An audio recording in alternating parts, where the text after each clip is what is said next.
খেপিমা। কাটোয়ার এই খেপিমার মন্দির সবাই জানো, খুবই বিখ্যাত। তো কাটোয়ার বাইরে যারা থাকো তারাও জানো। তো সকাল সকাল আমরা দুজন রেডি হয়ে এসে পড়েছিলাম এই খেপি মায়ের কাছে পুজো দিতে। কারণ অনেকদিন ধরেই আসবো আসবো করা হচ্ছিল, কিন্তু আর আসা হয়ে উঠছিল না। তাই আজ একটা সময় পেয়েছি, খুব সুন্দর দিনে আমরা এসে পড়েছি এখানে পুজো দিতে। আর আজ ছিল হোলিও। এই ভিডিওটা অনেকটাই লেটে যাচ্ছে, যাই হোক। তো ভিডিওটা দেখো, এখানে নিজেকে দেখানো তো ম্যান্ডেটারি, তাই নিজেকেও একটু ভালো করে দেখিয়ে নিলাম, আমার হাজবেন্ডজিকেও দেখিয়ে নিলাম। তো পুজো আমাদের কমপ্লিট।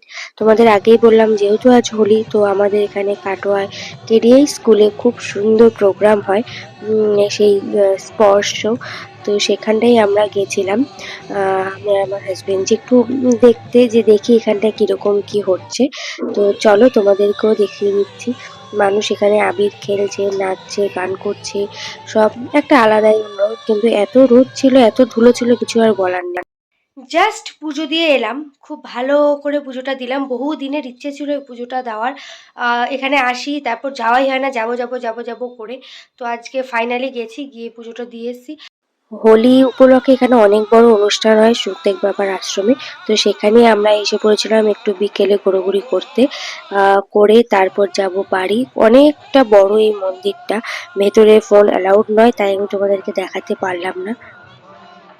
ছোট্ট একটা ভ্লগ আমি তোমাদের সাথে শেয়ার করলাম, তোমরা বলো কেমন লাগলো। আর আজ তো হোলি, তো হ্যাপি হোলি তোমাদের সবাইকে। সো ভিডিওটা কেমন লাগলো বলো। Bye bye.